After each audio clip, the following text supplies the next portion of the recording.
diha ni Kristo maayong buntag kaninyong tanan. So karon man igsoon no aduna na pud kita ipaambit o isang yaw mahitungod kini sa pulong sa Dios. So atong pagaiskutan mga igsoon kaning relic mga igsoon no, relic sa mga santos so, or mo kana mga kagamitan igsoon no kanang nabilong yapon na sa mga kanang mga gamit nga riyana karon kang sa larawan sa tuwang Ginoo no nga na nagtan-aw kita kanunay every time nga nag-ampo kita ug mihikap kita magsun no. So makatabang ba kana magsun o aduna ba gayoy mga nangaayo ni ana magsun no sa ilang mga balatian. So mo na atong tukyon mga igsoon no about sa mga relic o mga gamit sa mga santos o ilabi na sa atuang Ginoong Kristo.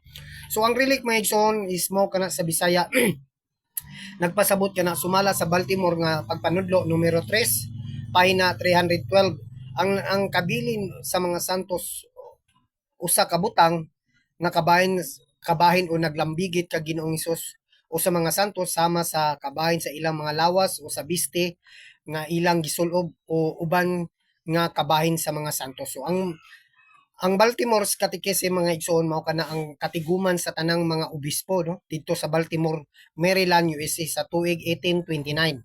So etymology o ang pulong nga relic mga igsoon gikan kana sa Latin nga pulong nga relique.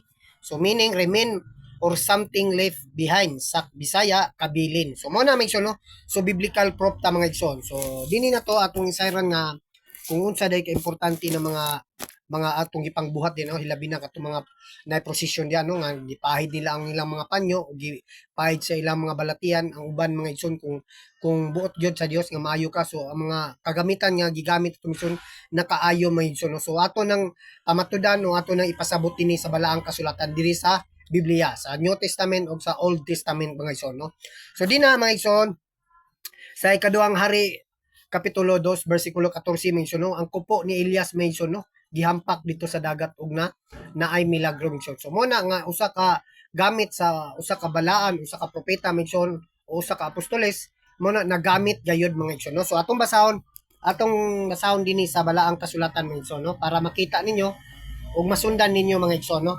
So ikaduhang hari kapitulo 2 bersikulo 14.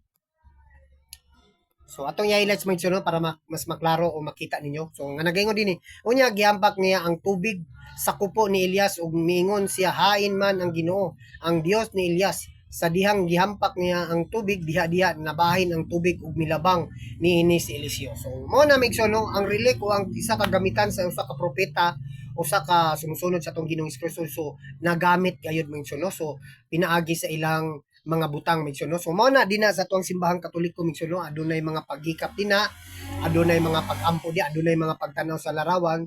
So mo kana nga nangaayo sila silang mga balatian o especially gipasaylo sila sa Dios niya mention no. So ang larawan utog mga igsoon no katong gitugot lang nga larawan mga igsoon no mo na ang ug nasayod kita di mention ang atuang simbahang diha sa Katoliko puro na gitugot sa Dios mention no kay larawan ni Kristo, larawan sa mga santos, larawan sa mga anghel ug larawan sa atuang inahan sa Dios mention. So dinamig so ang ikaduhang punto kining bukog ni Jose mga igsoon no. So atong basahon din na sa Exodo kapitulo 13 bersikulo 19 mga igsoon no nga ang bukog mga igsoon no adunay milagro nga nakabuhat gyapon siya og milagro. So Exodo kapitulo 13 bersikulo 19. So atong i-highlights. So gidala ni Moises ang mga bukog ni Jose sumala sa gipanumpa ni Jose sa mga Israelita nga buhaton gayud nila kay si Jose miingon mutabang gayud kaninyo ang Dios unya dada ninyo ang akong mga bukog. So mo na migso no pinaagi sa bukog ni Josue ni Jose mga igsoon no gitabangan sa Dios si Moises migso. So mo na nga so dili lang ang mingong kita nga ang pagampo sa Dios diretso minsan no espiritu pagampo aduna gayoy mga kagamitan minsan no aduna kayoy mga kasangkapan ang kabubuton sa Dios minsan so susama nini ang katong kupo ni Elias ug kini bukog ni ang kuha ni Jose mga igsoon no mo na ano ang bukog ni Jose mga igsoon. So di na usab sa nabuhi usab ang nabuhi usab ang minatay mga igsoon no ani dapat dito sa bukog ni Eliseo migsoon. So mo na importante kayo diha sa tong simbahang Katoliko migsoon no ang mga paghikap diha. So naa gyud mabasa gyud nato migsoon ang mga pagtan-aw nato sa mga larawan diha. Basta ang ato ang gipagtan-aw diha ang atong ang gilarawanan ang atong gipangayuan og kapasayloan og atong gipangayuan ang atong hingpit na kaayuhan sa atong mga balatian migson no. So mo na na. So atong basahon dinhi sa ikaduhang hari migson no, na nadikit ang bukog sa isa ka minatay ug naayo siya migson. So mo na nga ang relic mga kagamitan mga igsoon no, sa mga gisulob o sa mga sa ilang mismo sa ilang mga bukog mga igsoon no. So ato basahon migson sa ikaduhang hari kapitulo 13 bersikulo 21. So ato i-highlights mga igsoon no. Usa ka panahon niya na samtang naglubong silang tao mitungha ang pundok nga nanulong og nakita kini sa mga naglubong busa giitsa nila ang minatay ngadto sa lubnganan ni Eliseo ug nanagan sila og sa pagdapat gayud sa iyang lawas sa mga bukog ni Eliseo nabuhi ang minatay ug mitindog. So mao na migsunod ako kayong milagro. So kini migsun sumatawag ba nato na og walay kabiliada kong milagro niya na mission. So dako kay milagro mission no. Kay tungod kay kabubuton ka na sa Dios no. So bisan pa man bukog na si Eliseo niya mission no, nakahatag gyapon og dakong milagro. Kay susama bitaw sa atong pinakauna no ang unsay buti pasabot din na sa relic mission no.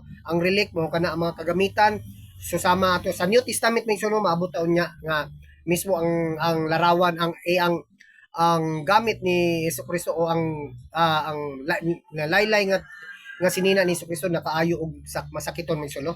So dinhi sa pinakaulayan mi no sa numeros. So larawan sa bitin mga igsoon. Pinaagi sa larawan sa bitin ang mga katawan sa ang mga Israelita na nintan-aw sa larawan sa bitin og katong mga naapakan mga igsoon no, wala nangamatay. So mo na mga igsoon no, dili tanang larawan mga igsoon no nga mingon nigta pag nailarawan Dios na dili mga igsoon. Kay ang larawan mga igsoon nga adunay gitugot sa Dios ug aduna usay gidili. So masayran nato na diha migsoon no nga ang usa ka larawan dako kayog gikatabang ug nang hangyo gyud ang Dios nang hangyo sila sa Dios nga nga wag tangon ang silot nga gihatag niya no pinaagi sa larawan so nangaayo o wala nangamatay ang mga napaakan ug bitin mga igsoon no. So atong basahon diha sa Numeros kapitulo 21 bersikulo 8 mga igsoon no hangtod 9. So atong highlights. So nga nagingon dinhi og gingnan sa Ginoo si Moises paghimog larawan sa bitin nga bronse ug gibutang kini sa tumoy sa usa ka tukon ug ang hipaakag bitin dili mamatay kung mutan-aw niini. Busa nagbuhat si Moises og bitin nga bronse ug gibutang kini niya sa tumoy sa usa ka tukon ug kun hipaakan og bitin mutan-aw sa bitin nga bronse dili siya mamatay. So man mission no kini nga punto mission no ang mga Israelita no nagbagulbol ug nagbagulbol sila no mo na nga yatagan silang silot sa Dios o mga bitin o so mo na nga dagkay nangamatay mission no. So moto ni hangyo sila sa kang Moises nga wag tangon ang maong silot mission no. Mo na ang Ginoo mismo nagpabuhat og larawan sa bitin o kung nitanaw lang sa tung napaakan mission no nitanaw lang sa larawan sa bitin so wala dili na mamatay mission. So mo na mission no nagpasabot dinhi nga dili ang larawan mga igsoon dili tanan larawan nga Dios na usay larawan nga gitugot sa Dios ug mismo ang Dios nagsugo sa iyang mga tinunan o sa iyang mga propeta igsoon no.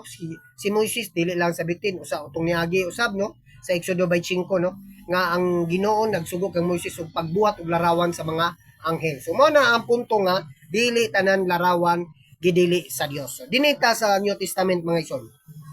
So katong gingon ako ganina migsoon no nga ang sinina ni Jesus no nihikap lang. So nihikap lang tong babae nga 12 na katuig nagdugo migsoon no. So nihikap lang sa sinina ni Jesucristo na ayo siya mga igsoon. So mana. So atong basahon migsoon no. So mga kagamitan mga igsoon, mga kagamitan o bukog mo na nga importante o larawan migsoon no. Nakita na to ang larawan gitan-aw lang so wala mamatay. So mo ni. So atong basahon din na sa Mateo kapitulo 9 bersikulo 20 mga igsoon no.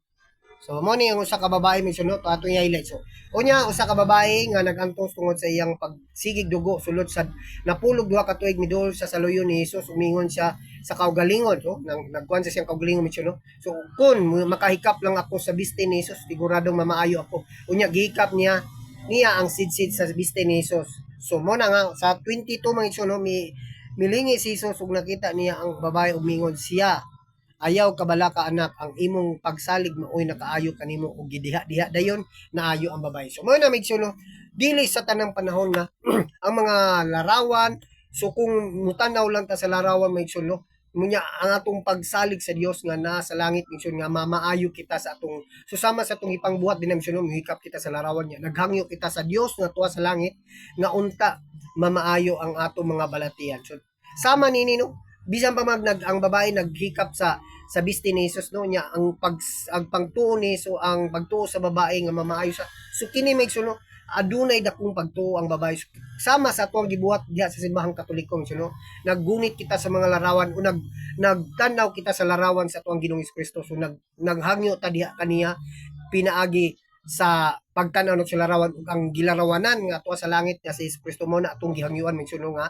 mamaayo unta kita sa atong mga balatayan. So mo na migsuno ang pagtanaw pa lang migsuon so dako na kayong kabalinggan no. So mo na nga mga pagwan. So karon mga igsoon atong ikuan nga kining panyo migsuno makita man nato nga nay posisyon nga gipahid ang panyo dinha sa mga larawan so kana migsuno so dinha migsuon aduna may mga nasubraan ang uban nga sobraan na po no so dili nato na mo kay na ang Ginoo naatay kagawasan kung sa atong buhatan no so di na ang punto medyo no ang paghikap nato o pagpahid sa mga panyo nato aron diin ang atong pagtutwa sa langit nga sa atong Ginoong Kristo nga pinaagi sa atong pagpahid pahid nato sa atong mga balatian nga mamaayo kita so dili kana sayop medyo no kay aduna kitay mga nakita o aduna kitay nabasa dinhi nga ang panyo ug tapis ni San Pablo Medsuno nakaayo og mga masakiton ug nakapahawa pagayod sa mga katong nayawaan mga igsoon. So mo na atong ang naulian sila katong mga nayawaan no pinaagi sa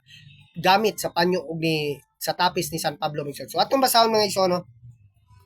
Dina sa buhat mga igsoon. So buhat kapitulo 19 bersikulo 11. So 11 ug 12. So, atong i-highlights pa no para mas maklaro.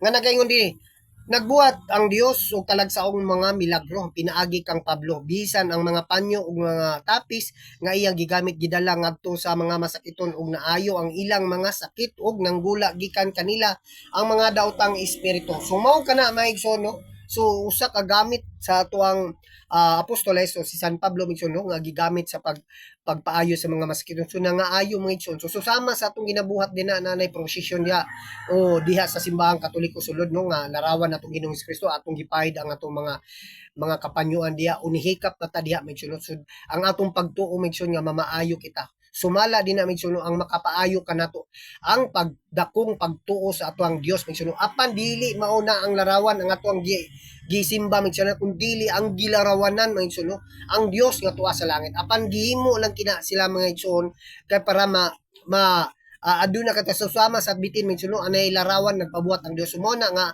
dili tanan larawan gibawal sa Dios so mo na nagbuhat gay dagkong milagro Migsono so mo na nga pinaagi usab sa dakong pagsalig ug pagtuo mamaayo kita sa tumbalatian na diha man siya no so mo na nga bisan pa man ang mismo ang cross ni Kristo mga igsoon no kung ang cross niya nga katong gigamit ng igsoon nakaayo gayud to mga igsoon no so dili man nato mabasa sa Biblia mission apan ang history mga igsoon no mao na dina sa atuang simbahang Katoliko aduna gayoy mga kasaysayan mga igsoon no kay ang Dios mismo nagbuot niya na mga igsoon no so kung ato nang tukyon mga igsoon no ang cross ni Kristo nakaayo og masakiton nakabuhi og minatay gihapon mga igsoon no so padayon kita mga igsoon so ang anino ni San Pedro mga igsoon no nakaayo gihapon og masakiton mga igsoon no so mo na mga talagsaong milagro mga igsoon no nga si San Pedro mga igsoon no ni agi lang diha ang anino niya ang mga katawan sa Dios naglumbay mga igsoon kay nagingon sila nga bisang malabyan ta sa anino ni San Pedro